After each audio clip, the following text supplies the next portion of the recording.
I'm Rainiel Ilagan, and today I will be presenting my undergraduate thesis titled Techno-Economic and Environmental Assessment of PHP Production from Crude Glycerol using Single and Mixed Microbial Cultures with Chemical Digestion Methods. So first, before diving into the specifics, let's define what is a polyhydroxyalkanoids or PHAs. PHAs are a class of biodegradable and biocompatible polyester biopolymers, and it is naturally synthesized by various materials. Then it is actually accumulated as intracellular granules, and when bacteria have excess carbon and but limited essential nutrients like nitrogen and phosphorus. So PHAs can be tailored from rigid hard plastics to flexible elastomers, and it is used in high-value sectors like medical devices, food packaging, and agricultural mulch films. So why does this matter? The world is in the middle of a global crisis right now, where it is a plastic crisis, where the global plastic production reached 311 million tons by 2014 and is projected to quadruple by 2050. In the Philippines alone, we generate 2.7 million tons of plastic waste annually, and with 20% ending up in the ocean. PHAs are actually sustainable alternative to these petroplastics because PHAs are sustainable, as said before, but it remains 3 to 4 times more expensive than petrochemical plastics, largely due to the high feedstock costs and recovery costs. So on so this is where my study comes in, where the Philippines produces approximately 71,749 tons per year of crude glycerol, a byproduct of its biodiesel industry. And crude glycerol is essentially a low-cost and abundantly available carbon source that the bacteria can use to generate PHA. So the objectives of this study, the core goal is to assess the techno-economic and environmental performance of PHP production from crude glycerol using pure culture and mixed microbial culture systems with different chemical digestion methods.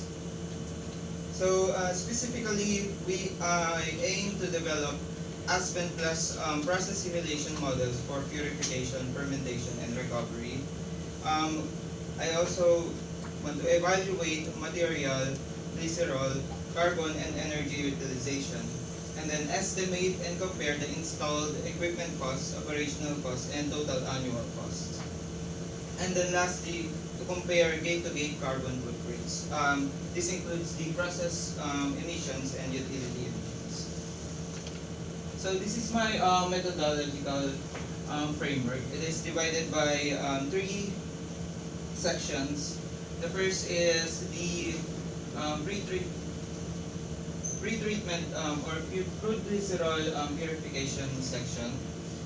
It encompasses data collection, and then using the data collected, it will be fed into Aspen Plus to create the process model and to simulate the crude glycerol purification.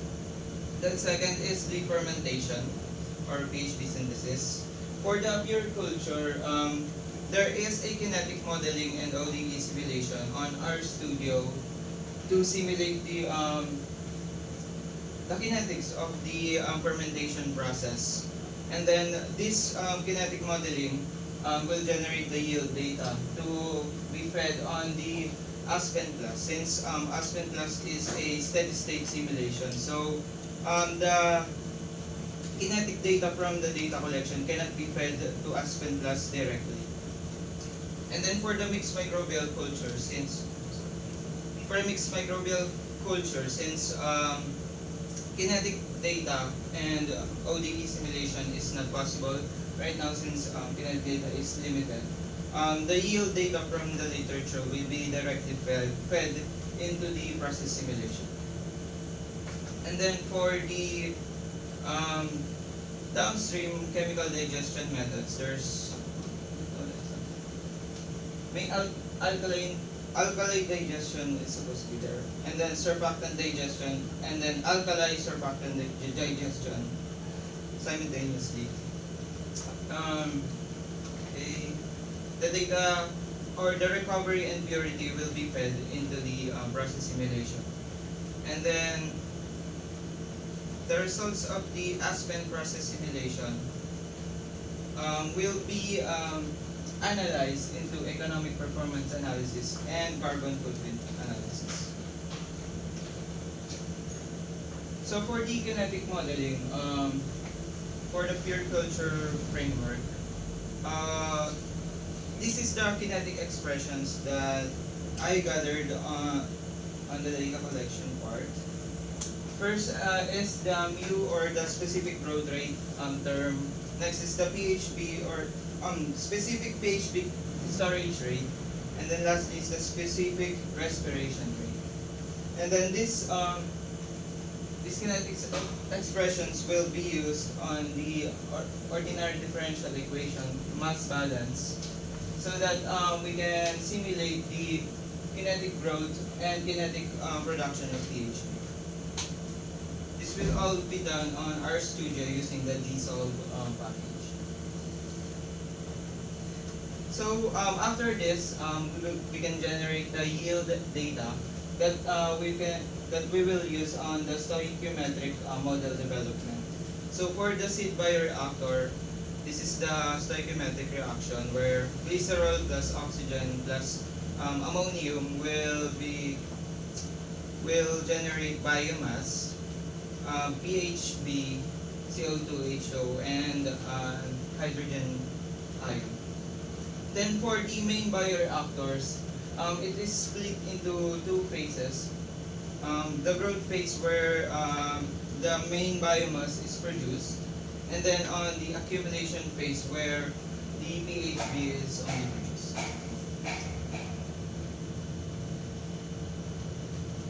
Then for the stoichiometric model development of the MMCs, it follows a similar chemical reaction, but in here there is an added term, which is the polyglucose, because polyglucose is also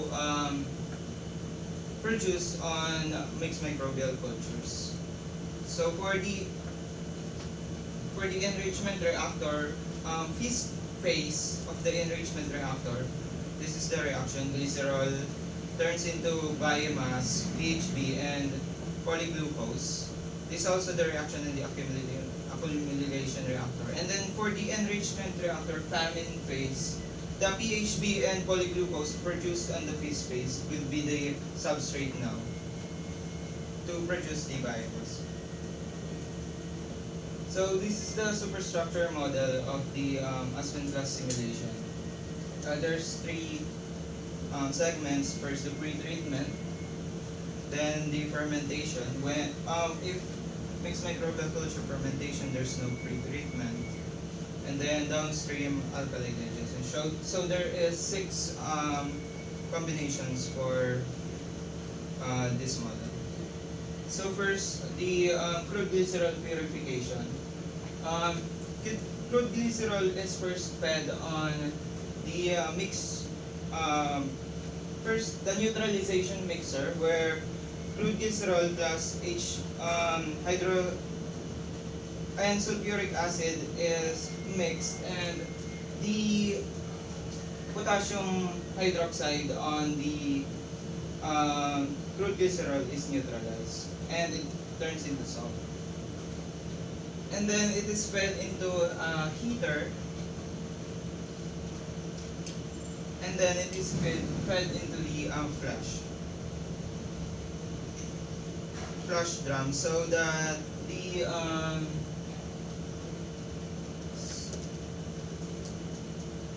vapor phase of the mixture is transported out.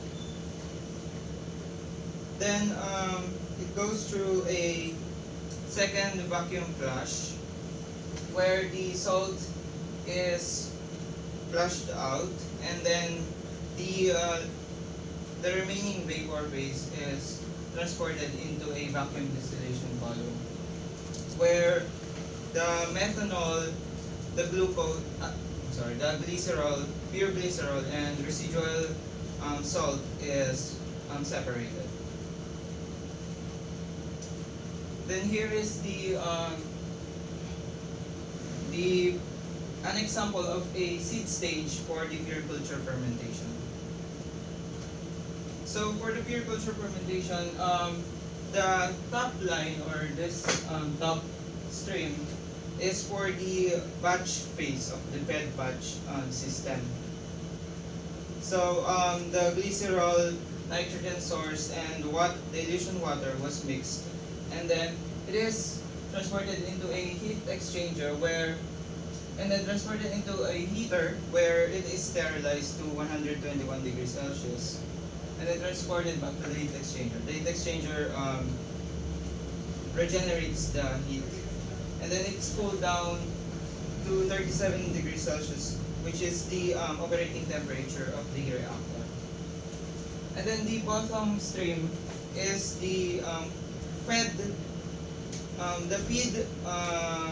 feed stream of the fed batch. It also goes through a similar sterilization process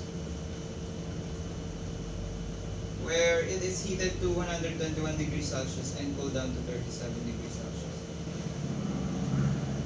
Then an air compressor stream was done because on the calculated working volume of the fermentate bioreactor, the bottom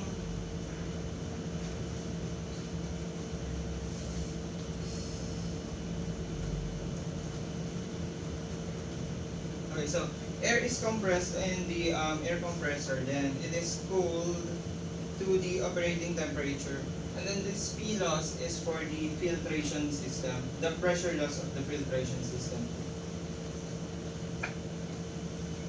And then since the reactor block on Aspen Plus doesn't have an inherent gas separation, we need a flash drum to separate the gas and the liquid product of the fermentation. So this is one stage of a seed reactor. So the product here, it will be the inoculum to the next stage of the seed train. Then for the mixed microbial culture,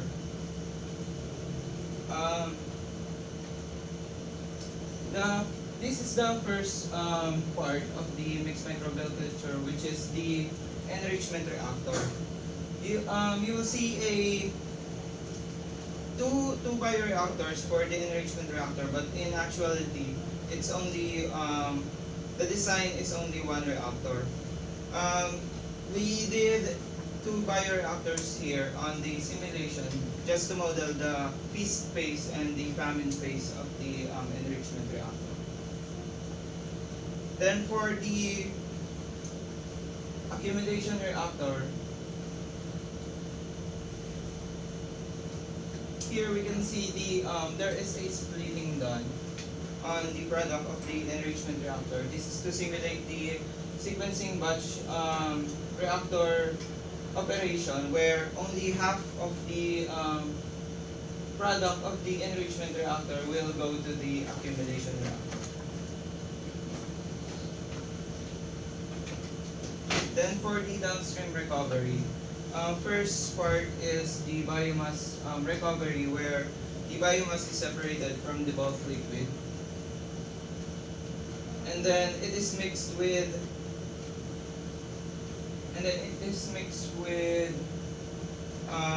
dilution water and the chemical digester, which in this case is the NaOH or sodium hydroxide for the alkali digestion. And then it is cooled to 30 degrees Celsius, which is the operating pressure of the digestion reactor. Then the digestion reactor will separate the PHB to the biomass, and then it is cooled down to 4 degrees Celsius and fed to a separator where it will separate the bulk liquid to the PHB. Then the PHB will go through a washing system where the water retained on the PHB is washed, and then it goes to a drying system where the PHB will remove. For the NaOH and SDS plus SDS digestion, it's the same system. However, there is only one difference where both NaOH and SDS is fed into the digestion mixture. Then for the pure culture fermentation, modeling and bioreactor design results. So to validate the RStudio model of the kinetic modeling or of the simulation, we did we validated it against the reference data. The reference data were obtained through plot digitization, and as you can see on the left plane, this is the glycerol and nitrogen consumption. We can see that on the from 0 to 10 hour, that is where the strongest glycerol or nitrogen consumption is.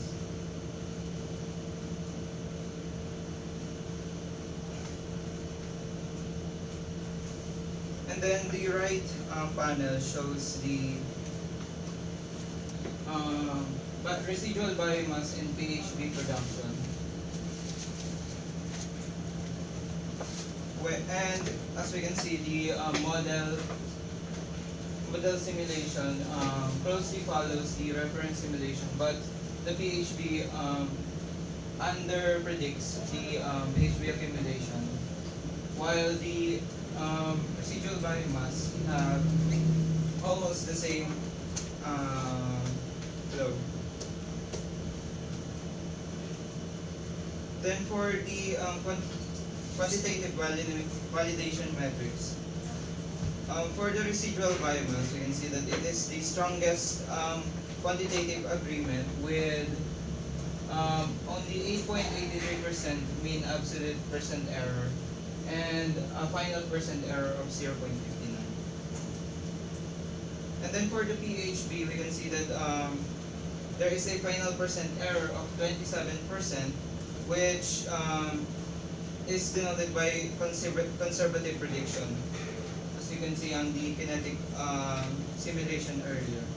But despite this, the mean absolute percent error is only 17.83%, which indicates the model captures the PHB accumulation trend well enough for process estimation. Then for glycerol and nitrogen, we can see very high percent errors, especially the maximum absolute percent error and the final percent error. This can be attributed because for the latter half of the simulation, we can see that the simulated and reference data is close to zero. So any absolute difference between them will amplify the percent error of the validation. This is also why the PHB maximum absolute error is 91.68%, because this is taken from the starting point of the PHB and reference page. So for the seed bioreactor process model design, the goal is to estimate the reactor performance, feed requirements, oxygen demand, and PHB productivity to inform steady state stoichiometric stoichiometric model. So the seed train simulation specific goals is to maximize the production of the metabolically active residual biomass.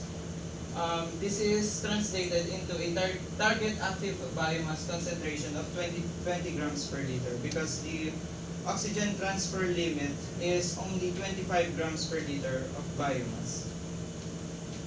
Then another goal is to minimize the premature PHB accumulation to ensure the inoculum will remain in exponential growth phase and not on the accumulation phase. Then a standardized 20-hour cultivation cycle is done to the seed reactor to facilitate industrial schedule.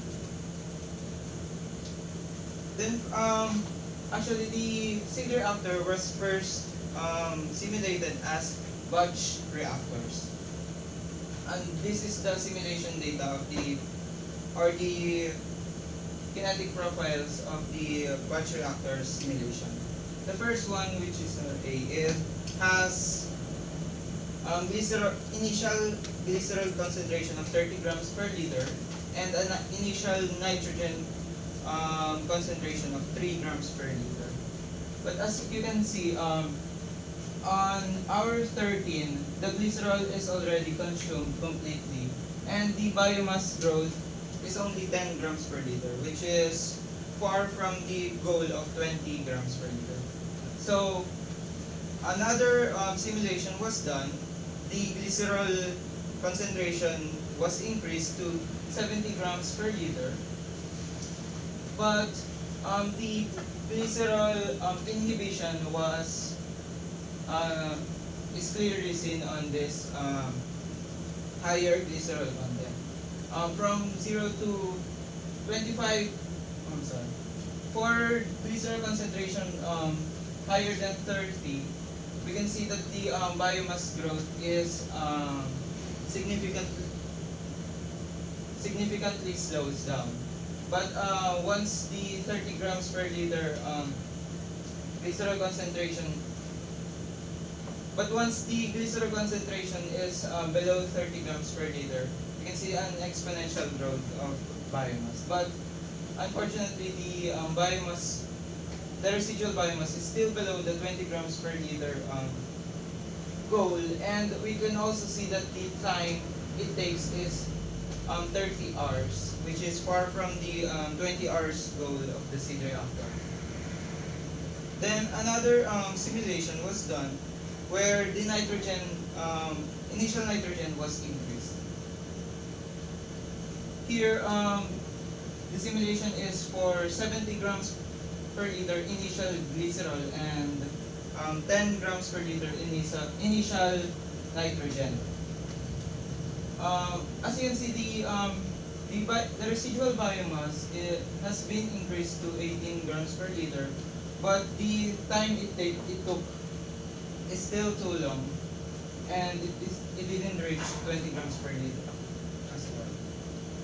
Then another simulation where the glycerol concentration was increased to 80 grams per liter was done, and the substrate inhibition is significant as well, where the cultivation time took past 35 hours. So the batch design of the seed reactor was scrapped, and the seed reactor was changed to fed batch operation.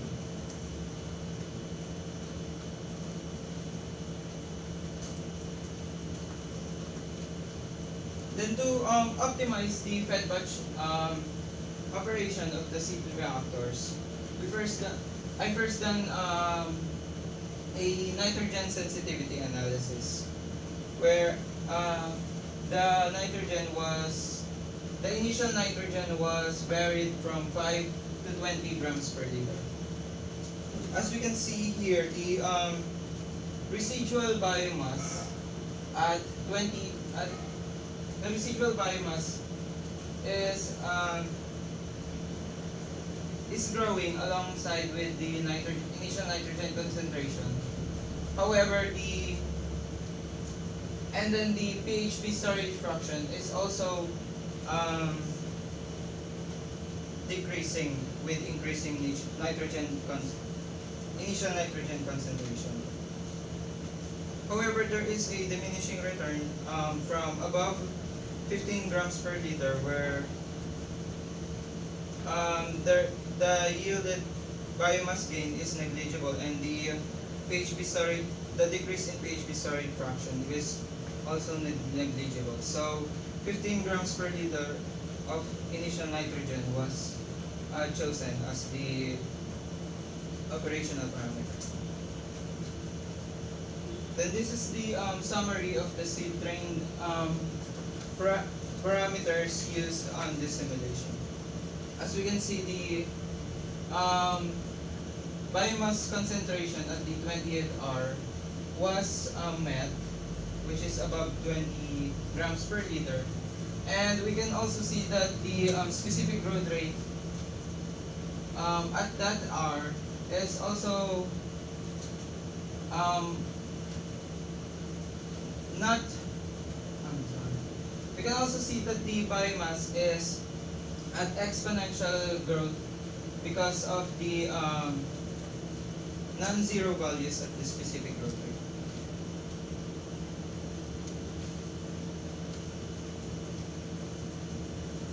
Then for the main bioreactor optimization, the main goal of the optimization is to identify the optimal feeding strategy, or the optimal glycerol and nitrogen concentration to maximize the volumetric productivity of the main bioreactor. So first, I've done a general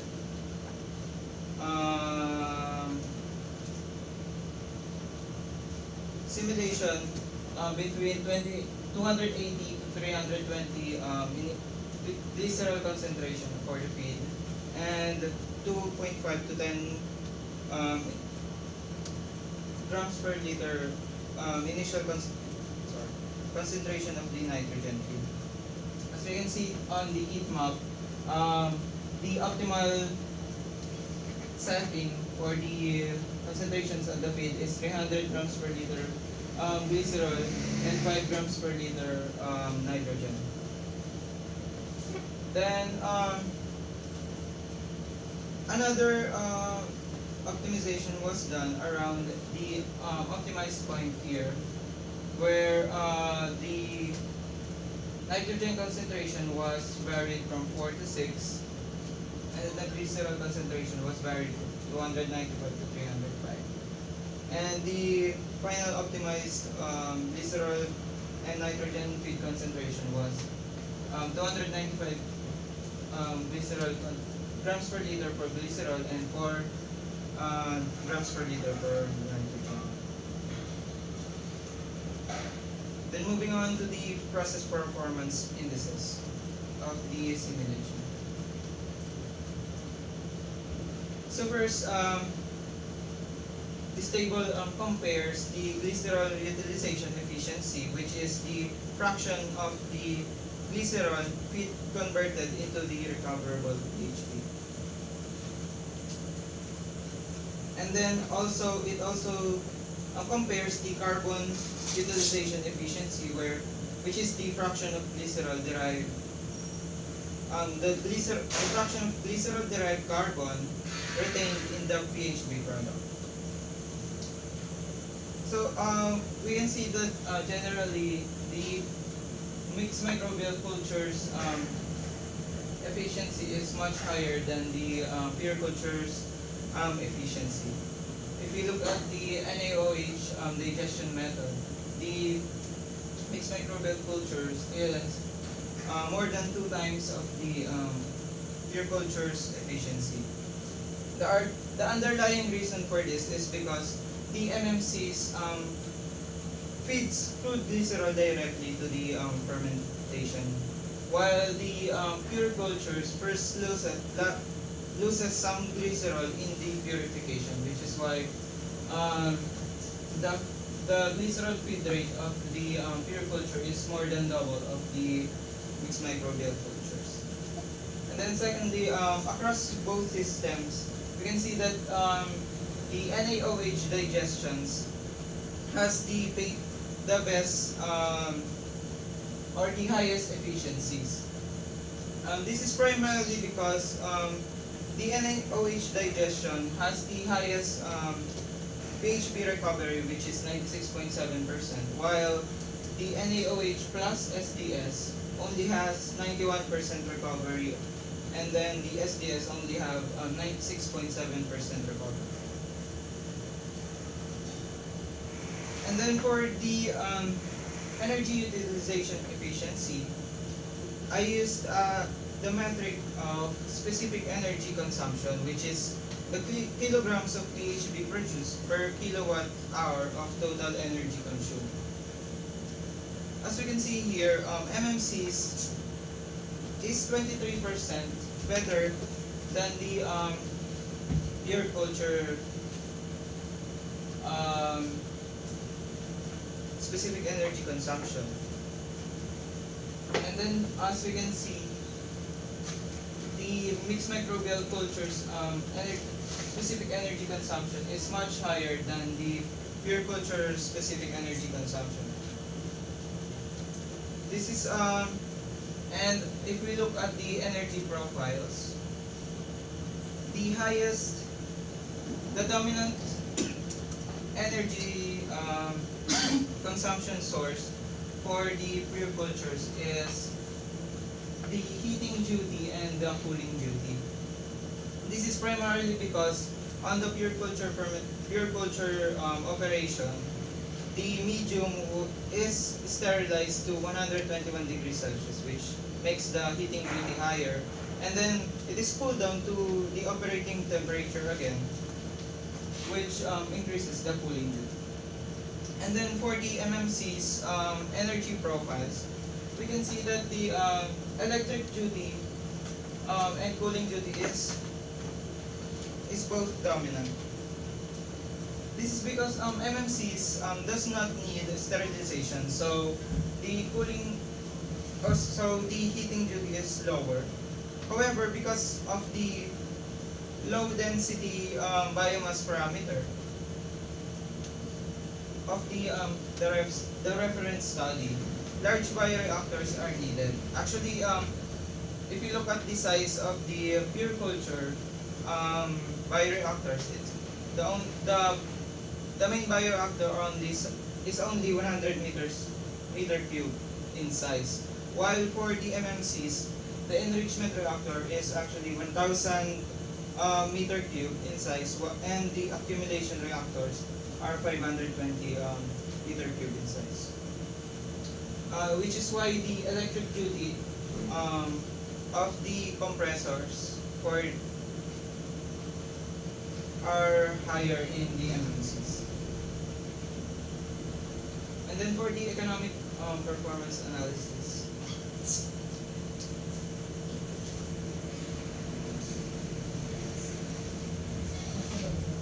here's the installed cost comparison between the 6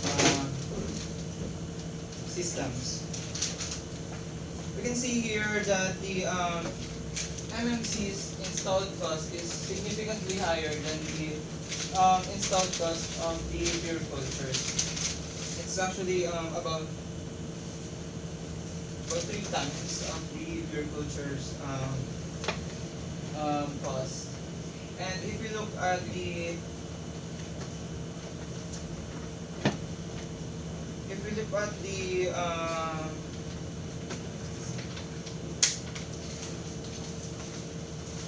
installed cost profile, we can see that on the pure culture, both pure culture and mixed microbial culture is dominated by the fermentation cost. However, on the mixed microbial culture, the fermentation cost is almost 3 times of the pure cultures. this is because of the previously stated higher um, bioreactor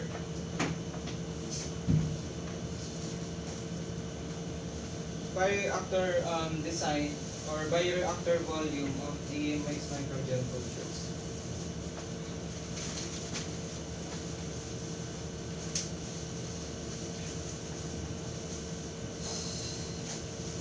And then next for the operating cost comparison.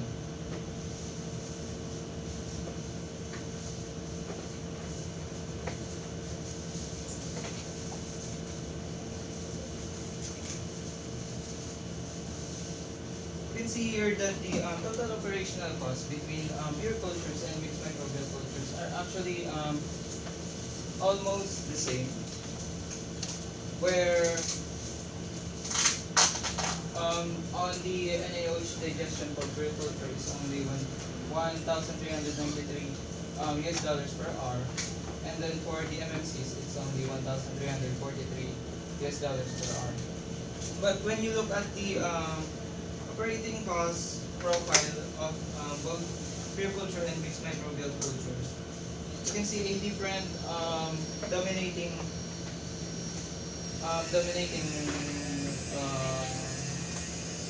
parameter for cost.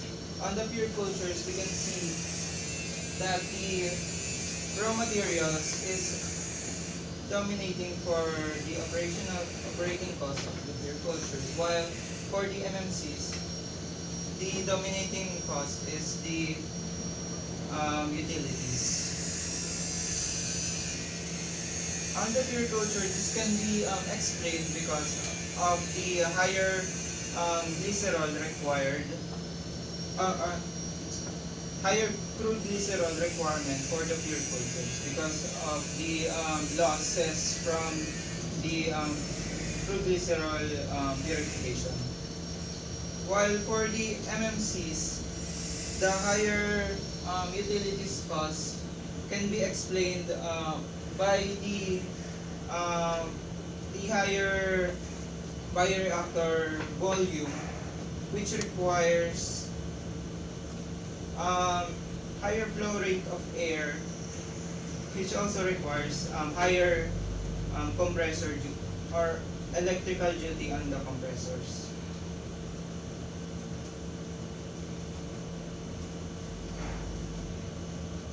And then for the specific production cost,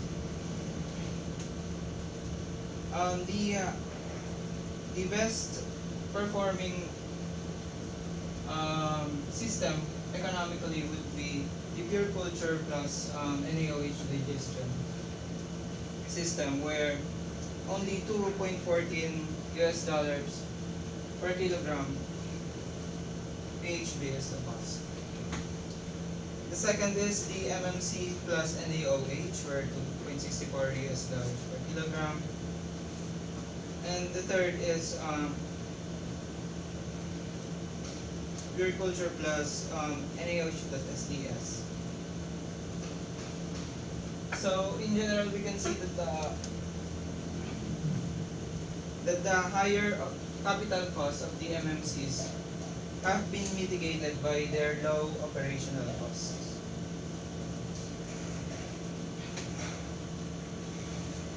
And then for the economic hotspot analysis, the primary or the dominant cost driver for the pure cultures is the annual raw material cost, followed by the annual utilities cost, and then followed by the annual fermentation cost. And then for the MMCs, we can see that the dominating cost driver is the fermentation cost. The raw material cost, the annual utilities cost, and the annualized fermentation cost. Okay. Looking at the hotspot analysis profile, you can see this visually, where on the pure cultures raw material is dominating And on the mixed microbial cultures, the utilities, raw materials, and fermentation costs are fighting or equal. And then for the carbon footprint analysis, you can see here that it tells a similar story with the economic analysis where the specific carbon footprint are for pure culture and mixed microbial culture are not very far apart. And you can also see that for the different digestion methods, the sodium hydroxide digestion method is the best in terms of carbon emission as well. And then looking at the carbon footprint hotspot analysis, you can see that the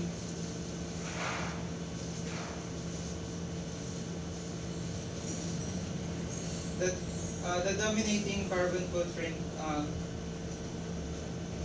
driver is the fermentation.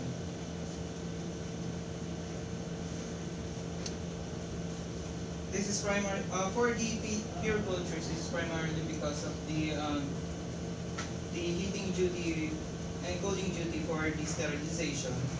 And then for the mixed microbial culture, the higher fermentation carbon footprint is because of the higher compressor duty.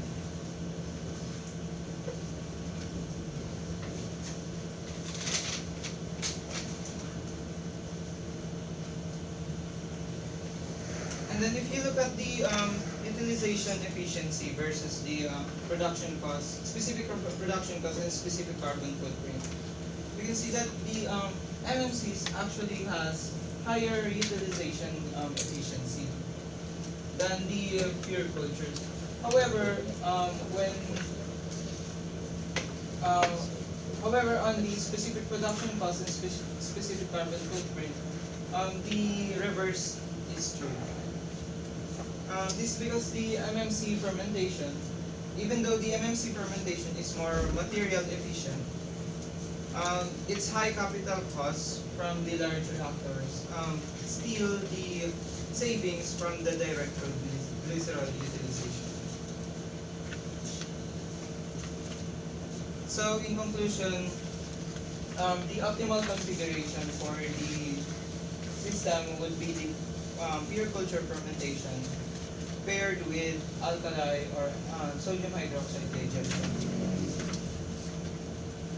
And then the key driver for the process choice is more influenced by the PHP recovery efficiency than the raw material price.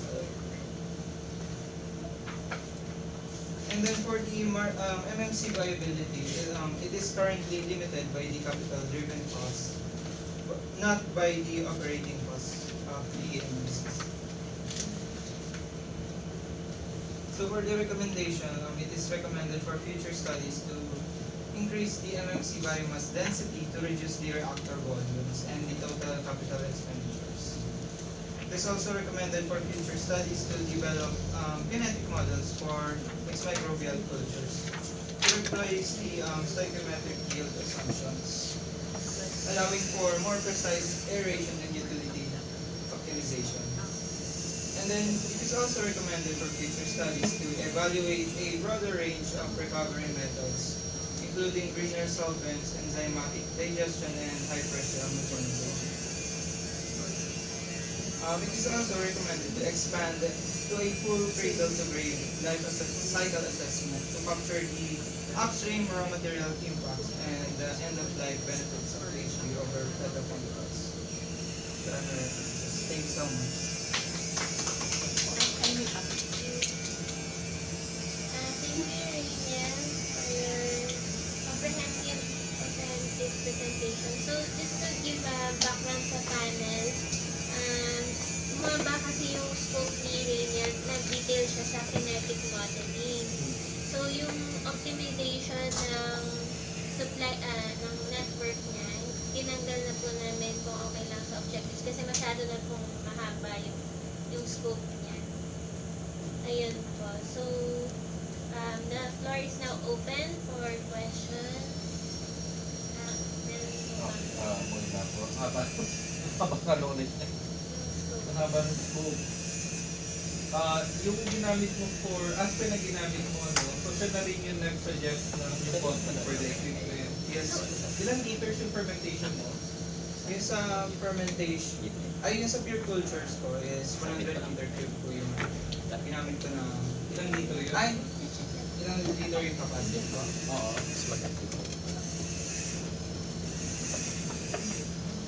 Kasi ang lalaki ng value, no? Like, 20 billion ba yun? US dollar pa yun.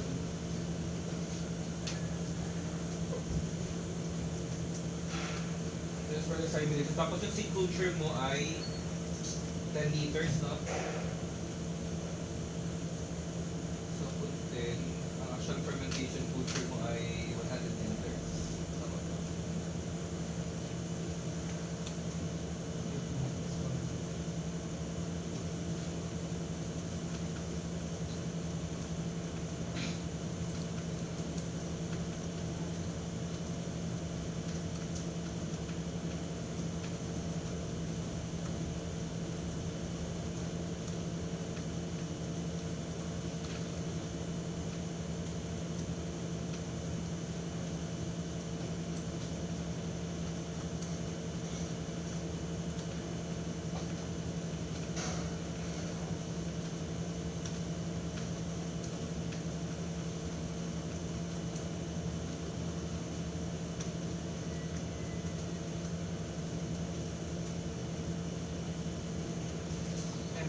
Sa pure culture po, ang capacity niya po is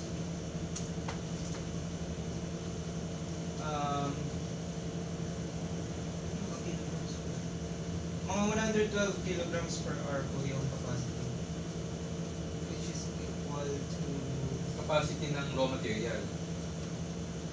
opo, Kasi naka per hour. Anong fermentation ito?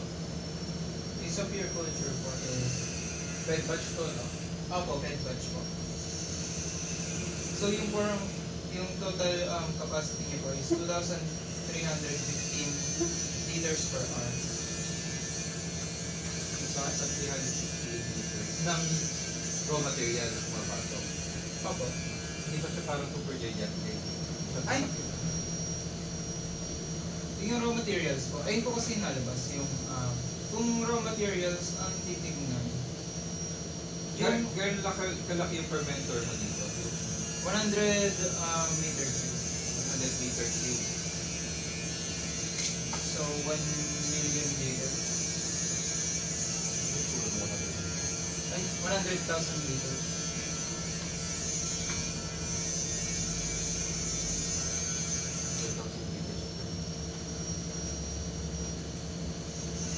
Ano kasi kung physically possible. Yung 100 liters. Anong nun?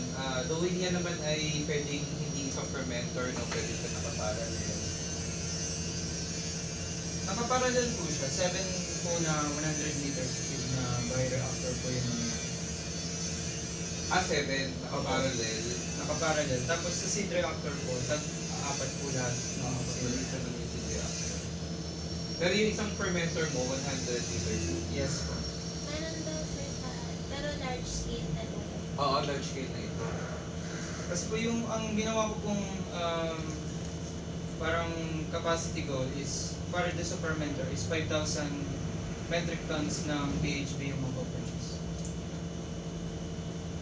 Kasi yun din po yung ginamit doon sa reference ko. And kapag tinignan din po yung crude glycerol na ginagamit is pasok din po siya doon sa capacity ng Pilipinas. Since ang Pilipinas is nagpo-produce sila ng approximately 71 metric tons ng crude glycerol.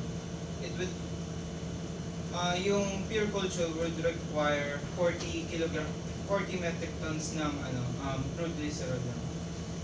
So masusupply yan ng crude glycerol domestically yung plant.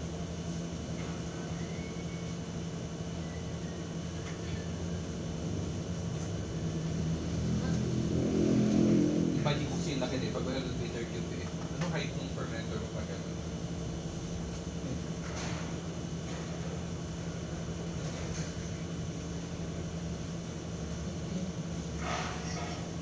Imagine kasi. Check lang natin kung mukha siyang physically possible. Kasi pag nakakaupo ako, parang represent project kasi eh. Minsan kasi nag-represent ng bata, parang alam mo yung parang kasi taasan ng puno ng niyog, which is parang wala namang ganun kalabing tangke. So check lang natin if it is physically possible. Ito ba yung height niya po is Ganun lang. 7 ano, tapos 100 meter cube. Kasi exaggerated yung ba?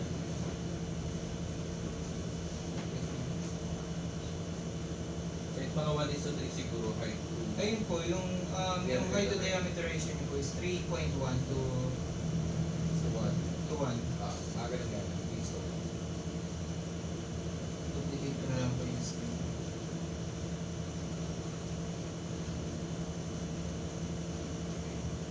so 100, Ito po is sa main 4 pi r squared height.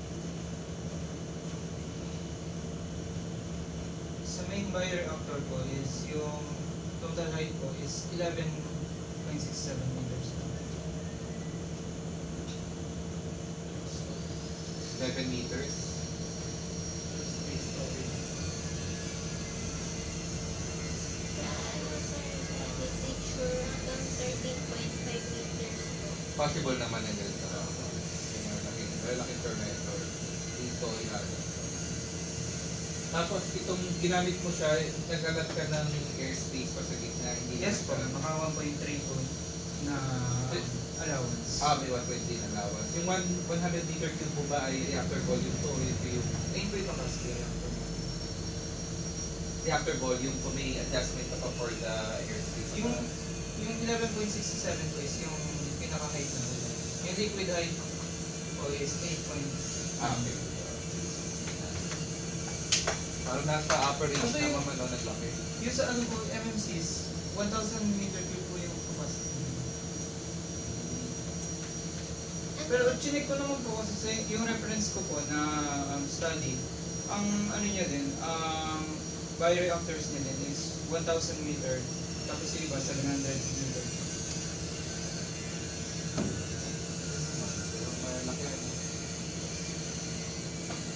Ano nga basis mo rin yan ng capacity ng plant mo? At saan 5,000 metric tons ng PHD po. yung product?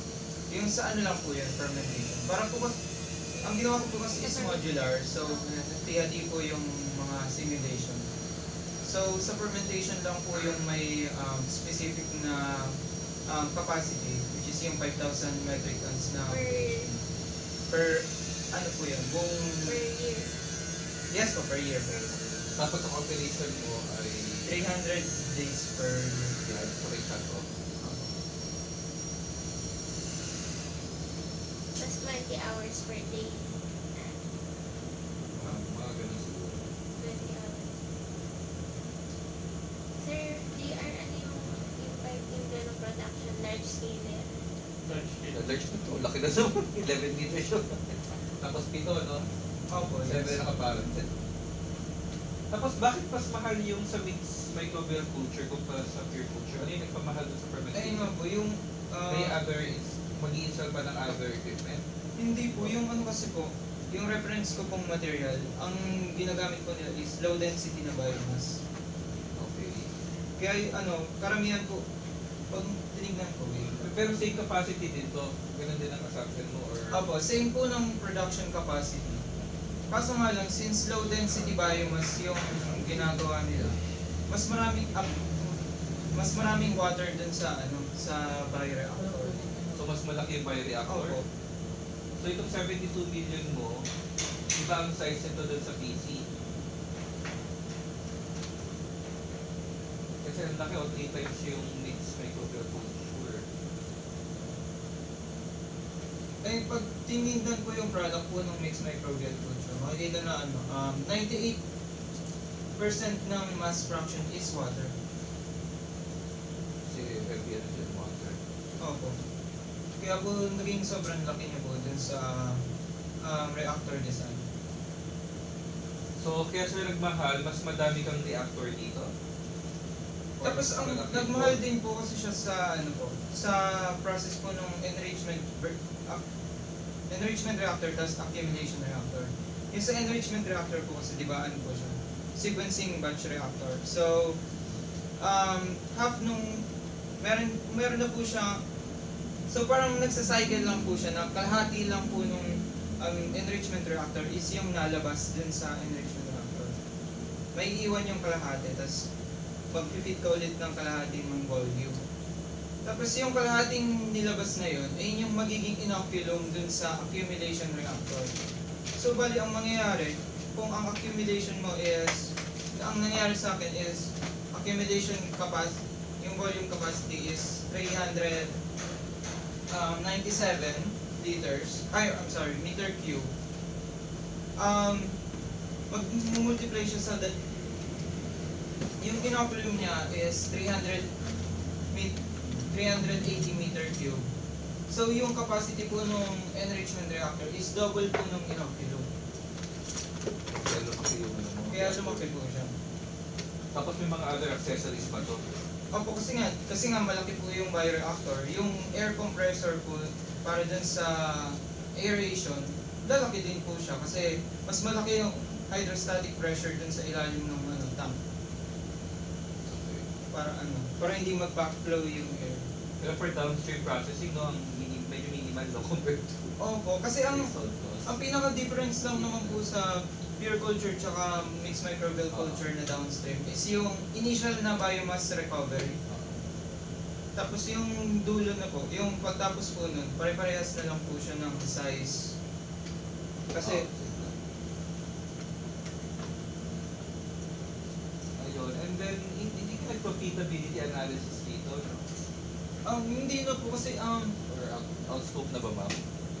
parang comparative study lang po yung ginawa ko. Kasi may pre-post po akong una na i-estimate lang po yung installed cost as a percentage nung fixed capital investment. Kaso kung gagawin ko yun, magiging pare-pares lang naman yung percentage nila. Parang pare-pares lang din naman po yung maglalabas na fixed capital investment. Magkakaiba lang, lalaki lang yung pinaka-absolute cost. Pero yung relative, Kasi pare-pareho lang yung hingin mo dito, pare-pareho 5,000 kilogram PHP per Pero di ba dapat may profitability analysis pa din? Para makita mo lang kung kailan mag-break even yung isang process. Kasi magkakaiba yun eh. Kasi halimbawa, mixed microbial culture mo ay mahal siya sa installation. So makikita mo kung kailan siya mag-break even. Kasi pag pag economic analysis, chine-check mo if the process is kikita ba siya in the long run. Kaya lang, I think lahat ito naka-fix sa 5,000 yung sa lang po, fermentation. Pero pagdating Oo. po sa recovery na, mag-iiba-iba na po sila. ng production. Kasi po, iba-iba po yung recovery ng ng digestion method. Like yung alkali is 96.3 yung nare-recover na PHP. Tapos yung SDS is only 63.5 lang yung mare-recover mo. So from the 5,000 metric tons per year na na-produce doon sa fermentation, 63.5 lang yung 63.5% lang yung lalabas na product. Okay. So dito, ang pinix mo na basis ay yung 5,000. Yes po. Pero hindi pa siya yung final product. Ito pa Okay. yung, okay. Try mo lang mag-compute ka ng mga ROI. Meron, Hindi ko pa nagko-compare pa. Kasi parang hindi ko sure kung pwede gamitin siya for comparison. Kasi nagko-compare ka ng 6 different methods. Pero ang basis mo ay yung product, which is hindi pa yung final, no? Meron pang Ang bilis Kaya nga niya- po, ninormalize ko po siya sa per kilogram. sa production, ano yung may pinakamalaking contribution sa operation? Yung raw material ba? Yung raw material po. Di ba pwede yung raw material ang naka-fix? Para mas ma-compare natin sila. Pwede naman po kasi. Pwede nga po. Okay, kaya iba yung production. Para lang mas ma-compare mo yung ano, yung pure culture, yung may cobial kasi magkakaiba sila ng paano nila Yield. i-digestion ng yield. So magbabari din yung mga ano mo, yung mga sizes ng equipment. Pero at least, same yung kasi kung raw material kasi yung pinaka main contributor sa production cost. So baka yung mas okay na i-fix. Para better ma-compare Babagay yung... niya sir yung functional unit niya, yung basis. Yun yung naisip ko ma'am, para mas madali i-compare. Kaya din po kasi. Kasi matatalo dun yung mabababa ang yield eh, na process. Kaya din po ang basis ko is yung sa fermentation. Kasi nga po yung data po nung sa pure culture is galing po sa kinetic modeling. So kung babaguhin ko po yung raw material, so kailangan i-match mo siya dun sa kinetic modeling. Eh, since hindi mo nga alam, okay. Parang ang gagawin na lang po Fix is, lang siya na parang ano, naka-fix na ako.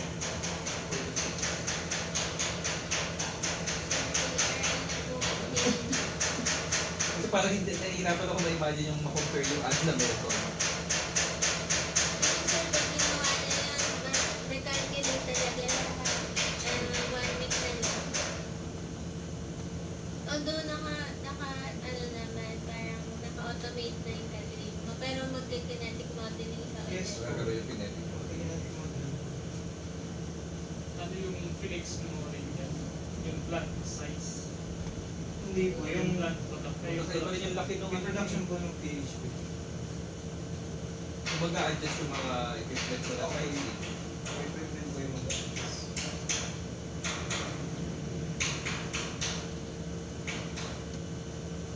Pag ganyan kasi hanapin mo yung parang dito pinaka-bottleneck ng process kung kailan siya kikita, which is kung raw material ang main contributor sa cost, so siya dapat yung isipin. Parang ang pinaka-goal ko lang po kasi is ma-compare lang po yung different processes. Hindi po mahanap yung profitability ng isang process. So, kung pwedeng, kung may next stage man yan, wala rin, di ba, ginamit mo yung pinakamababang cost at pinakamababang CO2 based dito. Yung next stage mo is yung profitability ng best performing mo na makukuha mo dito, like, which is the pure culture plus NaOH. In other words, sir, na-argue dyan, nasa next student. Sayang kasi yung effort. Kasi parang dating sa akin ito, hindi ako nag-ferment ako eh. Parang walang laban yung mixed microbial. Tama ba sir? Pero ito ba yung preferred sa lab? Mas okay ang mixed microbial ba? Sure, diba? O pure pa rin? Pure pa rin, so wala talaga laban yung MMC. Ayun lang. ang ano lang naman Di po ba kasi- dihado kasi si MMC? Yung MMC po is kung ma-fix po nila yung low density biomass fermentation. Malaki siyang laban kasi ang laki lang po kasi talaga ng cost ng fermenter nung bioreactors po ng MMC compared dun sa pure culture. Tapos pag nakita naman po yung pag tinignan yung specific production cost, magkakalapit naman po sila. Yung makita dito na yung pure culture na sodium hydroxide is 2.14, tapos yung MMC equivalent is 2.64. So, mga 0.5 lang po yung difference.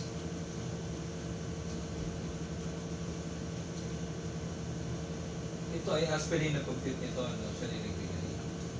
Specific production cost o yung formula for this. A specific production cost is formulated naman from annualized capital cost So, ang assumption mo din sa annualized capital cost mo yan, 10 15 years? 15 years. So, divide mo yung 72 by 15, so 4,000. Yes po. Hindi mo na in-account yung mga depreciation. Hindi na po. Parang initial comparative lang. Yung first year lang, hindi na yung sa long term. Parang hindi, Dinivide lang niya mag sa 50 yung... Wow, nanguhulan ka ng 72 million sa ano, divide mo ng 50. hindi siya multi-period. Yung single period lang yung first year. Okay lang po ba na ano, or pag-wait niya yung function ng unit na tsaka mag-complete siya ng ano. Ang haba kasi. Pinagdaanan. Pero mas maganda sana for the storyline.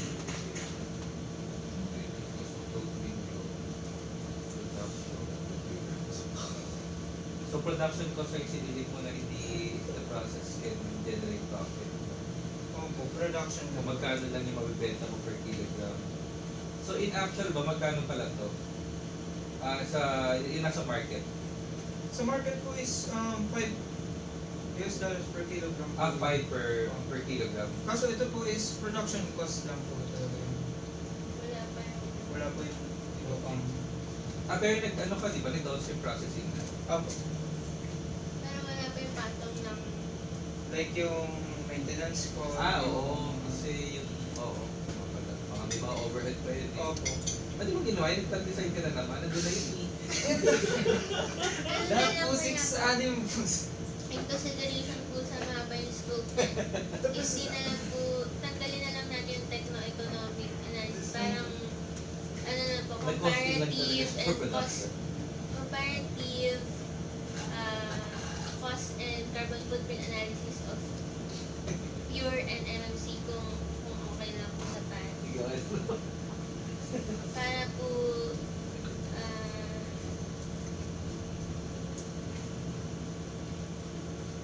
parang sama, hindi siya TEA talaga. Cost lang. Sa per economic analysis, parang ang poco yung dito, isipin ko kung kikita ba to. May point si sir actually kung techno-economic, medyo full-blown yun. Mapupuldo kasi siya. Pero kasi dito ang ginawa mo, kinuha mo lang yung magkano yung presyo niya per kilogram for that production ano. Production side. Hindi pa nga production, pero kasi may capital investment ka na agad eh. Sinamog lang pa siya. Pero yung others, kasi kung capital, ilang percent sa plan design yung capital investment? Depende sa process. Pag mga equipment. Equipment lang to, no, yung pinag-measurean niya. Hindi po, installed cost po yun. Kasama po yung... Installation, Opo. equipment. So mga nasa 40% siguro yun ang total cost of plant mo. Pero hindi mo sinama yun, yung 40% na cost. Kasi kung i-divide lang po sa 0.4, lalaki lang yung pinaka absolute cost. Pero para maging... So, yun lang kasi halos ang kulang dito eh. So, pwede po ba yun na... Pero operating cost dito kasama na dito yung mga labor and other. Hindi po po. Yung Yung ano multiply lang lang. po. Yun ang utilities na. Utilities, Saka yung material. raw material ano. And waste. So parang direct, iba yung direct cost. Yeah, direct cost lang. Pero mga ano lang to, mga factor lang yun eh, mga 60%, 40%. Mga rule of thumb lang. Pag mga, So, pwede po siya i-multiply lang sa rule of thumb. yung mga rule of thumb, ano naman to, preliminary plan design, ang dating. So makukuha mo yung actual na ano, magkano mo pepresyohan yung PHP mo per kilogram, lalabasin yung presyo. So, rule of thumbs lang, okay lang. Oo, ganun ang ginagawa sa plan design. Yung table sa Tamer House, sir. Oo, yung table ng timer. So, babalik na Eh, po nga po natin. yung balak kong gawin. Wala lang, patagdag lang dito, wala pa. Para makita mo lang yung actual na ano yun. So So, kung $5 per kilogram yon, lahat-lahat na yun, di ba? So ito, lalabas dito. So makukompute mo kung magkano talaga yun. para lang po ma-compare sa commercial... Oo, kasi sinimulate mo na kasi siya in large scale eh. So basically parang compare mo talaga sa commercial yan. Pero over na siya sa commercial, di ba? Di ba nasa 6 to 8 ang competition models, 5 yung commercial. USD per, Hindi, ayun balik ba? ko mama. Ito po 2 to production Ito, pala niya 2.14, 2.14, siguro. Oo. So, baka Kasama na yung capital investment. Tsaka yung direct cost na agad. Yung iba kasi parang mga medyo maliliit na lang, hindi na ganun kalaki yun. So, ituloy niya na po. Kahit dito lang, sa table lang na to, dito lang, doon mo na lang nilalagay eh. So, kukunin ko yung fixed capital investment, tapos working capital din po. Oo. Pero mga ano na lang yun, kasi ang basis mo naman dito yung annualized capital cost mo, di ba? Which is equipment and installation na siya. Tapos yung the rest, subutin mo na lang sa table, gawa ka lang ng mga assumptions. Tapos yung production cost mo parang ganun din, di ba? Ito na yung direct cost ng pag-produce ng material. Tapos, hindi ko alam na lang kung ilang percent yun eh. Tapos, bawa, baka yun ay 60-40 or 70-30, 20% dun sa the rest, no? Labor, Yung sa Timber House po kasi may ano po sila. ranges lang naman yun ang Yung value. sa labor, kailangan po ng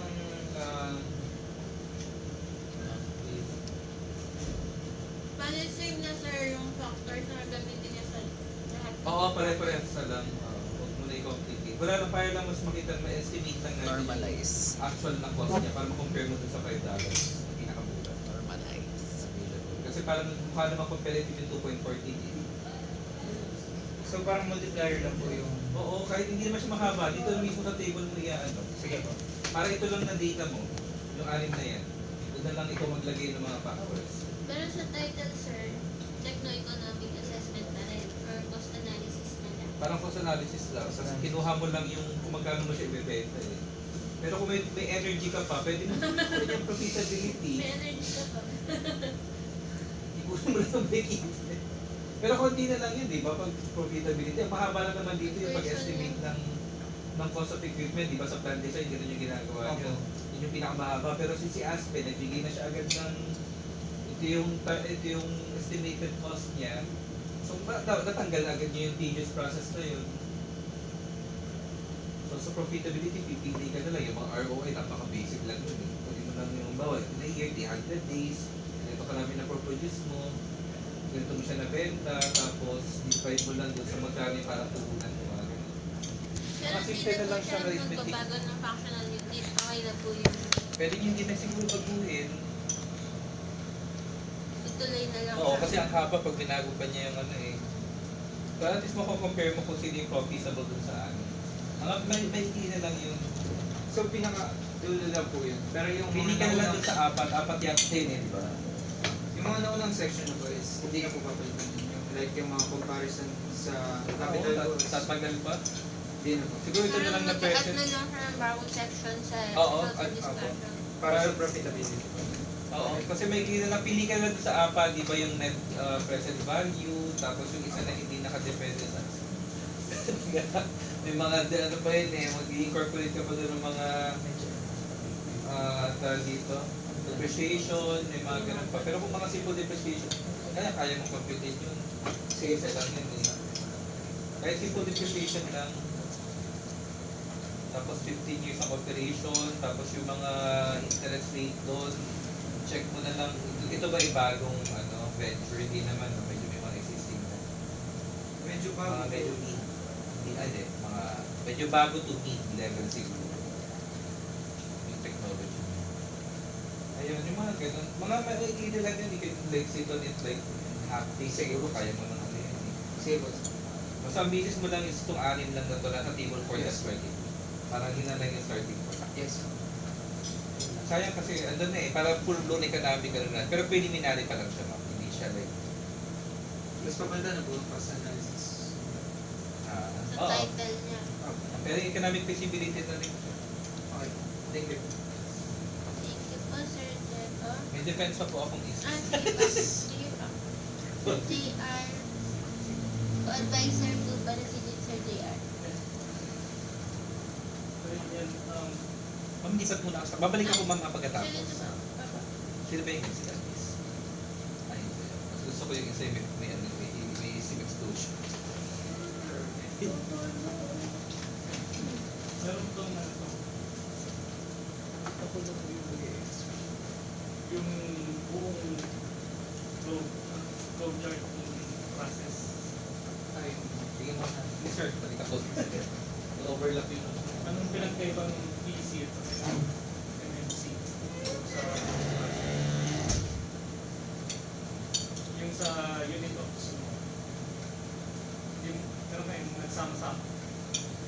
Ayun sa PC po kasi is may mga seed reactor po siya na tapos compare isang strain lang po yung ginamit. Kasi yung MMC, Yung sa MMC po, ginamit po yung enrichment tapos accumulation na operation po. Like, yung sa enrichment po is, ang pinaka-inoculum po is, this sa reference study ko po is, wastewater sludge.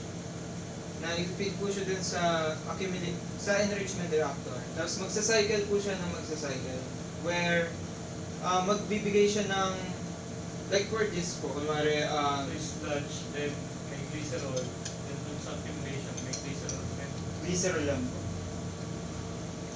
Yung inoculum po dun sa accumulation is yung nanggaling dun sa enrichment. sa PC, wala kang enrichment and accumulation na reactor. Wala po. Naging seed po siya. So from lab scale, pinapalaki po hanggang dun sa main production na bioreactor. So parang ang nangyari po sa akin is, ang sinimulate ko lang is 10 liters, 100 liters, tapos 1,000 liters, 10,000. Tapos yung pinaka-main production reactor po is yung 100,000 liters na bioreactor. Continuous na Opo. Hindi po continuous, fed batch po lahat. fed batch. Opo.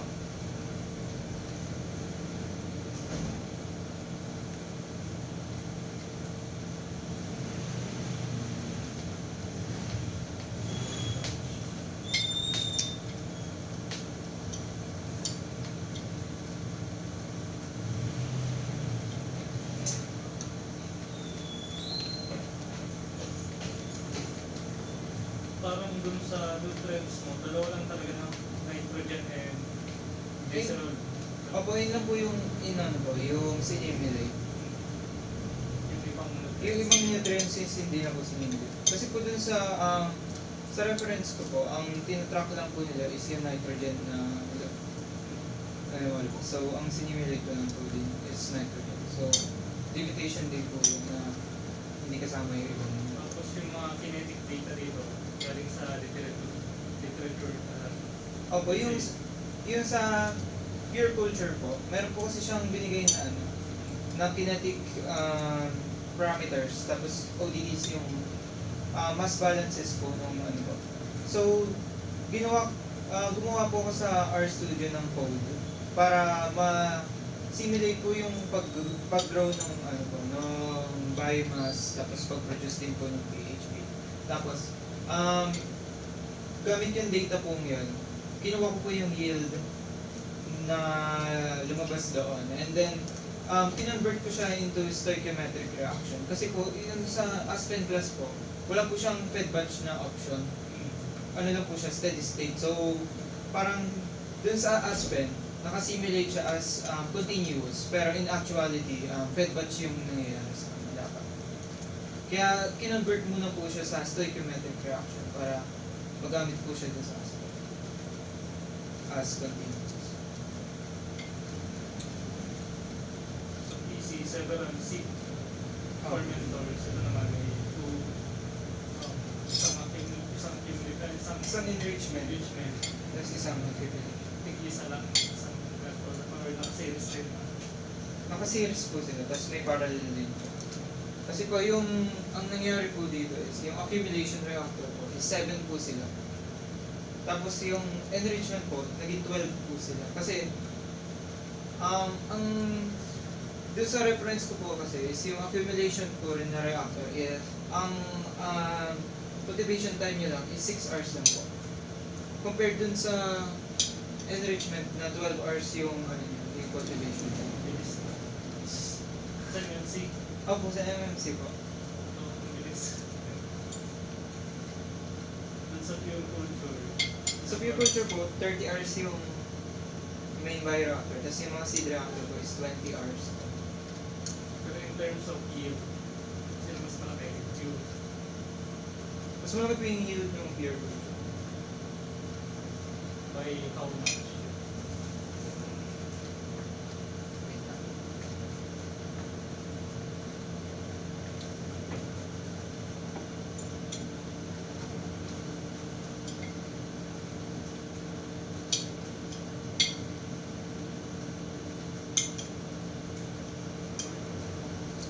sa pure culture, ang yield niya po is ng 0.24. And then sa mixed microbial,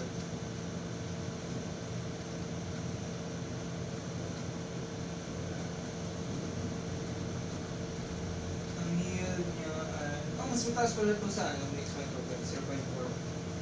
0.4. 42. Dapat yata ilagay niya yun sa manuscript niya. Di ba yung nagpas sa theoretical? Anong molar mass ng glycerol? Ang ginamit ko pong glycerol is yung monomer po na glycerol. Ilan siya? 92C.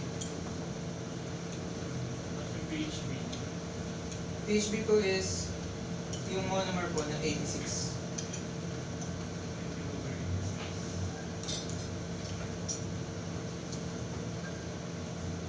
Kasi po ang lumabas po sa experiment niya is 0.46 o 47. Dun sa Sa experiment po niya. Experiment niyo, Sir, MMC din. So mas maganda pa pala yung MC, no? Ay nga po lumabas dun sa sa utilization efficiency na mas maganda yung utilization efficiency ng MMC kaysa sa pure culture. Kaso nga lang, dahil nga dun sa malaking bioreactor na cost, Sa Mas mas mataas. natalo. mas nanalo pa rin yung pure culture. Magandang insight. Pwede yung maglagay ng dun parang kasama rin ng mga unit operation, no? Ay nga po, gagawin ko dapat din sa appendix mo. Sa Ito pala appendix ko operation. nalalagay. So from the start, yung fermentor, yung Opo. mga ganyan. Pati po yung cost po nila, tapos yung Yung mga centrifuge ka dito, may mga ovens. Sila Yung- yung sa sa pure culture po may centrifuge, pero dun sa MMCs po, ang ginamit ko is filter po. Hindi po kasi kinaya ng filter kapag mababa masyado yung flow rate, kaya centrifuge po yung ginamit ko. Pero usually po combination siya, may filtration, tapos merong centrifugation after. Ang ginawa lang po is yung sa reference study ko din po kasi na Aspen din po yung ginamit ko. Ang ginamit niya lang is yung para sa biomass recovery po. Isang filter po or isang centrifuge yung ginamit. Pero dun sa PHP recovery, merong mga washing, tapos digestion, tapos drying. Tapos may separation vessel lang po siya dun sa isa. Ang dami mong kinumpir, no? So parang nangyayari kasi dyan, within a system, meron kang comparison, times yung compare mo pa siya dun sa Yes. 6 na iterations, no? Bali 6 kasi 3 PC, 3 MMC. Pag titignan mo isa-isa yun, in terms of material, flow, energy, may energy ka rin. Wala. Yung energy flow po, hindi ko na kinumpit. Pero, kasi hindi mo siya magagamit po sa cost. Basically doon sa costing mo, ang daming na-skip na ng ibang operating ko ng labor, Ayun ng po. energy. Ay, meron pong yung energy cost po. Meron kasama yung Yung energy. heating duty, cooling duty, tapos yung yung compressing duty. Ako yan. Kasama. Ako, kasama po yun. Siguro, ganda na lang doon sa presentation na kitang-kita siya kagad yung buong process kasi parang pinatat mo siya pero fermentation, upstream, downstream, parang gano'n natin yung Ayun nga po, ganun po yung ginawa ko. Parang modular approach po. Nati-hati ko muna po yung tatlong operation. maganda sana din sa in terms of energy na buong process na makikita kung itong fermentation ay mas malaki yung energy consumption. Nandun po siya sa results po. Yung comparison ko nung operating cost. Pati nung Kasi isang figure nung makikita mo kagad na yung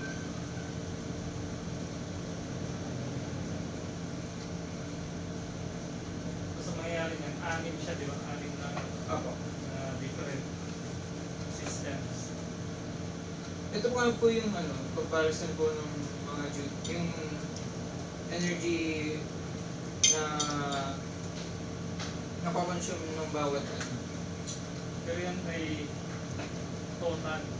Opo, total po. Yung isip ko per unit ops.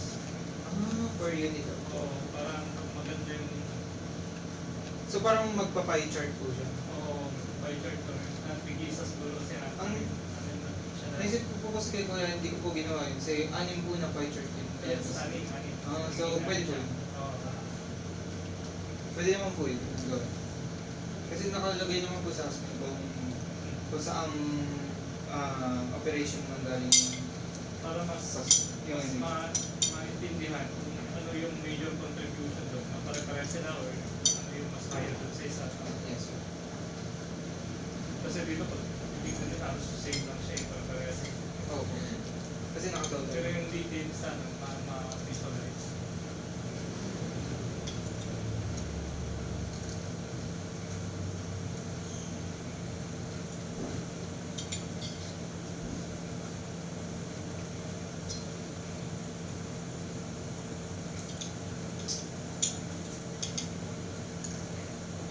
Kanina may in-optimize kang yung glucose sa nitrogen utilization. Yes, sir.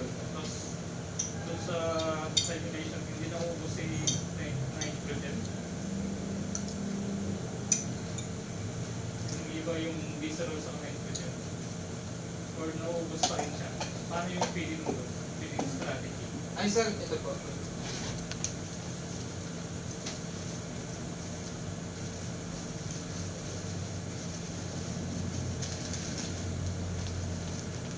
Ito po yung batch lang po yun. But, Pero- paano mo yun in-apply doon sa fed batch? Yung sa fed batch po ng system, based po dun sa study na pinagkuha niya. So, ginamit mo yung mga kinetic data dito. No? So, yung best condition dyan, yun yung binigay mo sa Hindi po, meron na po kasi siyang kinetic data dun sa study na meron na din.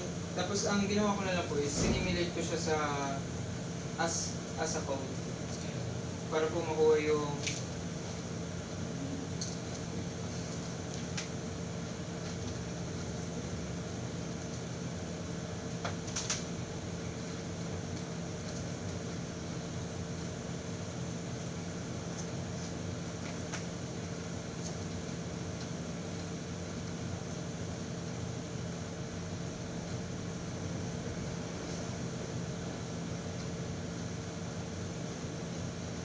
ito po yung sa po, kunwari, ito po yung sa C1 na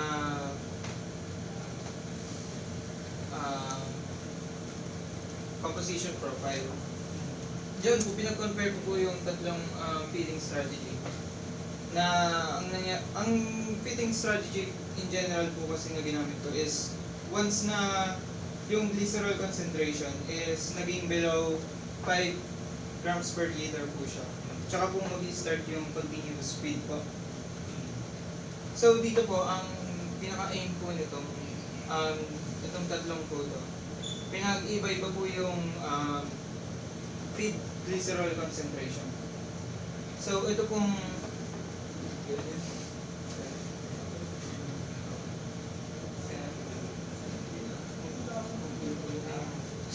charts. ang dami mong kinonsider na kasi hindi na doon sa downstream. Opo.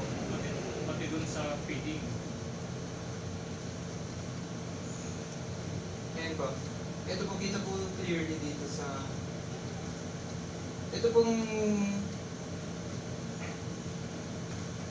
kapag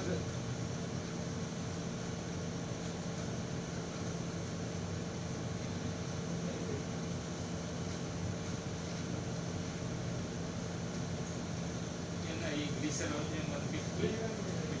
opo, yung different glycerol concentration ng feed. 150 na initial Hindi po, yung feed concentration po. feed concentration. Yung pumapasok ng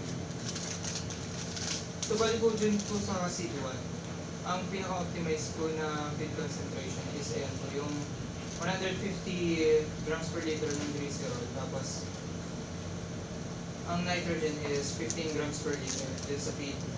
Yung feed po na flow rate, kinompute ko po siya kasi nga po, di ba, ang basis ko is dapat 20 hours. Yung concentration ng biomass is 20 grams per liter. Tapos, exponential phase. Ba't hindi mo ginawang 100% yung feed, like, pure glycerol, or pure, kasi liquid naman na siya, di ba?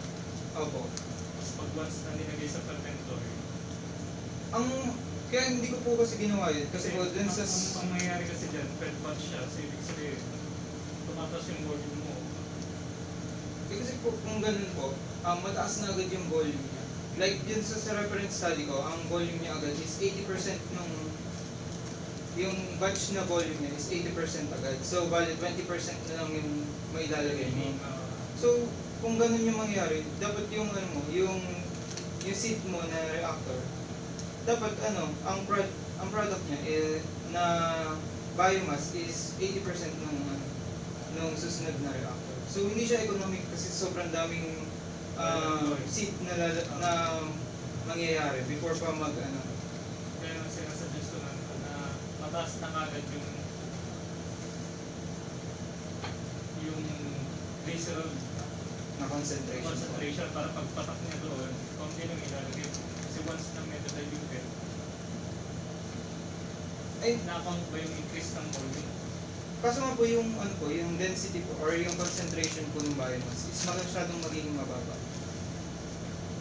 No, kasi di ba, meron kang initial volume, no? Opo. Let's say, nandun tayo sa main reactor. Pag sinabing fed batch, Opo. ang nangyayari dyan ay pag naubos si carbon, lalagyan ng glycerol na. Opo. So dun sa point na yon, habang nilalagyan siya, wala ka naman tinatanggal, di ba? Yung tinatanggal ka, wala. So nangyayari, nag-accumulate yung volume. No? Ang ini-imagine ko kasi yung 150 is medyo mababa yan. Kaya ko po siya ginawang ganyan kasi po, di ba po yung design specification is initially 40% lang ng volume yun nandun sa loob. So, kung 20, kasi po ang limit po kasi ng biomass concentration is 25 grams per liter. Yun lang, hindi na pwedeng taasan. Hindi na po, oxygen limit na po ng system niya. System. Kasi po, kung babaguhin ko po yun, hindi na magiging applicable yung data nila dun sa atin. Sinunod mo yung nasa... Opo, kasi po, hindi po siya May call tayo, may rule of thumb rin tayo na to sa mga PG production. So, as possible, lampas sana ng 100 gram per liter. yung biomass. Yung biomass, actually, dapat PG nga dapat yun. Parang ginawa mo, since ito yung sinabi ni literature, pwede naman kasi siyang taasan yung ratio, mga ganyan-ganyan. Tapos po, hindi na magiging akma po yung genetic data Dun sa Opo, study. na hindi ko magagamit po siya sa study. For both systems, EC at saka MC, ganun lang rin, 25 gram per liter. Hindi po, yung sa MMC po is, hindi naman po sinabi na ayun yung maximum. Kaso, ang ginamit ko po kasi is yung ratio po nung medium po nila at yung production is parehas lang dun sa akin. So kung low density yung production nila, low density din po. At hindi ko po kasi siya pwede magalaw kasi po hindi na po pwedeng gamitin yung data po nila. Kung babaguhin ko po yung mga density, yung ratio po ng mga feed po. Pero pwede siyang paglaruan. No? Mm. Pwede yan kasi basically, simulation lang naman siya eh. So, kung gusto mo taasan yung ceiling at 25 gawin mong hundreds, okay lang yun. Pwede send sa isa, pwede ka rin mag-set ng gano'n. Wala kang nakita ni mga study ng mas mataas na 25. Wala po nung may kinetic data po. Ito yung dami na lang ginawa ng way mo. Basta Yung exercise. details. Tama. Ano sir, okay lang sa inyo na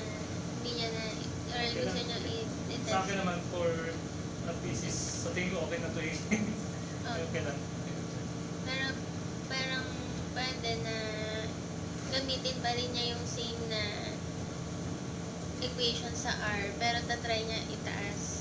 Hindi na lang niya sasama sa thesis. Take observe lang, tapos for ano lang, information lang. Magkahingi dito ng mga Pa? mga raw data. Bibigay mo kay sir. Okay. Excel mo kay. Ikaw mo sa project. Apa, i-output Tapos sa pag-aralan din kasi ano to, pwede bang pagandahin sa mga i-publish. i-publish na. Apa. Sige. Okay lang ganyan. Okay lang po. Then patulong din ako later sa software ko na Opo. R R software lang. Saka Aspen. Opo. Saan ka nakakuha ng license? Yung Aspen na lang po, may license yan. Yung Opo. Online lang po. Online. Ay, so, may hospital tayo dito. Meron nga, kaso sa server mo. Dito lang, Dito dito lang. lang. ano, yung Aspen niya ay Crack. parang lagi ganito. Paano niya nagawang gawin yun within a short span? Paano po kasi dapat siya, sir? Kasi dami niya na Tapos nung ano po nga po sir, sa February ko lang po nag-start ng Aspen. Kasi po, Hindi na may ang balak po talaga is survey. Kaso, hindi nakakabot ng survey. So, binagong simulation data na po yun. Pero yung mga results mo din pala, i-compare mo sa ibang study. Ayun nga po, balak ko idagdag po sa dulo. Kung tumutugma ba siya o Pero dito sa reference study ko naman po, tumutugma naman po siya. Kasi mention na yung posting ay may sa akin iba. Opo, nimention ako po sa innovation. Kasi masyado mas maganda na mababa pero ano to, parang may concept, may kulang. Hindi siya pwede i-compare.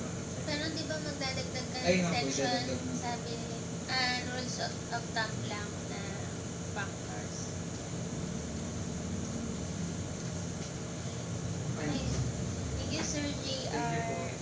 Actually, na-appreciate ko yung effort mo na sobrang detailed. Kaya naisip ko nga din na tanggalin na natin yung optimization kasi masyado nang mahaba yung scope. Parang ang nangyari dun sa R software, nag-trial and error ka para ma-reach yung goal na 20 grams per liter tsaka yung Opo. time na 20 hours. Tapos yun yung ginamit mo dun sa next stage. Opo. Na initial concentration po ng biomass at saka ng pH. Mm-mm. Tapos, Na-feed mo yun sa Aspen. Tama. yung ano po, yung yield data po yung finite, hindi po Ah. yung actual kinetic data. Pero ang pinid mo yung initial, Opo, yung initial. yun ang kinuha mo dun sa kinetic Opo. study mo. Okay. And then, so na-determine natin na yung pure culture, mas malaki yung carbon footprint niya dahil sa sterilization. Yes po. So, yun ang main factor. So, pero in terms of overall cost, MMC yung mas malaki pa rin. Opo. Kasi yung sa equipment, Opo. oh, okay. Pero yung, in terms of energy requirement, pure culture, or nagbabari depende sa ano. Sa energy requirement po, mas mataas yung sa pure culture. Kaya nga po dun sa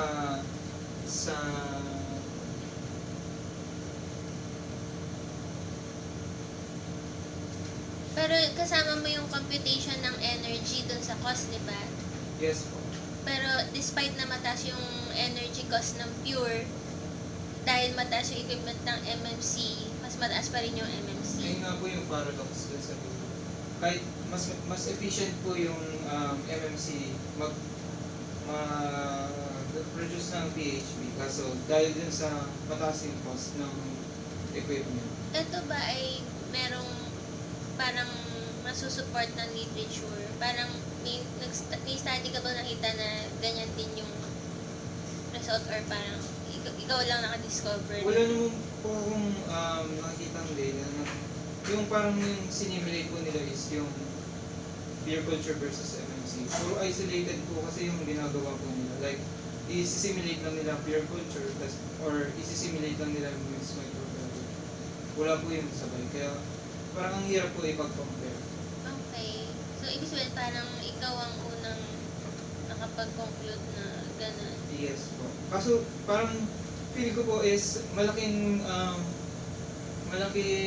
factor po kung bakit ganun yung result is yung reference study na nakuha ko dun sa MMC.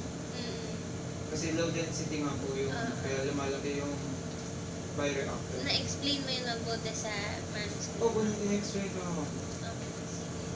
So, dahil posible nga pag hindi yun yung reference study mo, iba pa rin yung magiging Hindi pa result. yung Eh, malo po yung last case ko kasi in-explain ko nga din po dun sa study na may dalawa pang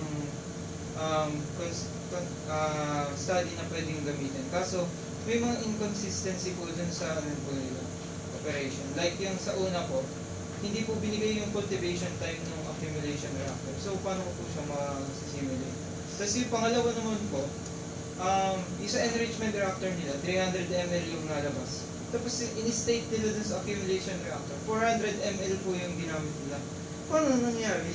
So, parang hindi po siya pwedeng gamitin. Tapos, in terms of sa digestion naman, ano yung suggested mo? Yung yung pure na NaOH, SDS, or yung combination? Yung pure NaOH po. Ah, yung- pure. Anong reason na ano?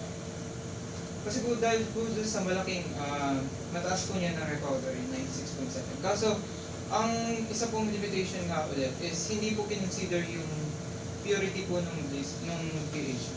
Kasi po, kung titignan yung purity, mas maganda po yung combined NaOH plus SDS. Kaso, wala po siyang way na malaman yung price ng different purity po ng PHB. Kasi limited po siya yung data ng commercial price po. So parang ang ginawa ko po is kaya naka-specific yung per kilogram Hindi ba PHB. yung nakapakto sa purity yung PHB? So, Kasi yung PHB na final mo, pure yun. mas pure pag combine, Opo, mas pure po po. pero mas mataas yung yield pag NaOH lang. Hindi. Tama? Kaso hindi po mataas yung purity. Ang mo ata rin yan, dun sa PHB mo, i-consider siya as 100% pure. So yung purity, Tatanggalin. naka-divide siya or may factor siya dun sa ano. Para mas Tatanggalin maganda ko yung comparison. So let's say 90% yung combined. Tapos yung isa is 60. Pero yun, ano yung value nila? So let's say 650, 50 yung NaOH, 90 si combined digestion, no? So basically, is 0.9 lang yung i-divide mo na dun sa isa, yung isa lang 0.5. Sa parang product price Sa po. parang final cost statement mo. Yung kaya nga po ano siya, Nakadivide ba siya? yung dito po sa specific production cost. Nakadivide po siya dun sa total na PHB lang na na-produce. Considering the purity. Opo, yung Dinivide PHB lang po na. talaga, hindi yung total na strain. Okay. Yung PHB lang. Okay. So, na-factor mo naman pala yun. Opo. Okay naman sa akin, sir. So, ang major lang na babaguhin niya yung add ng section. Tapos sa inyo, sir, ano yung may... Yung mga presentation mo. yung Ay, yung plate, presentation. yung figures po. Tsaka yung sa unit operations. Naka-record naman maintenance. May space pa ba ito? Apo, i-upload ko po muna bago po. Okay, so for me naman, Sir JR, anong decision natin?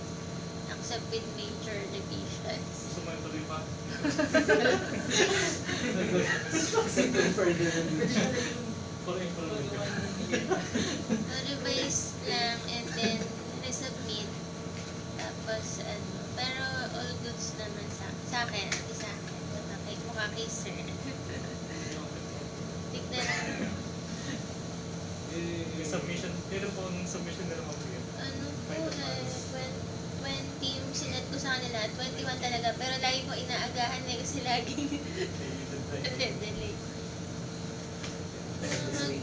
magpipicture sana, pero pagbalik na lang ni Sir JR. Sisend ko rin yung pictures mo, pinicture kita. Sige, next. Thank you po. Next na tayo. RC3. Ma'am, pasend po ako ng link ng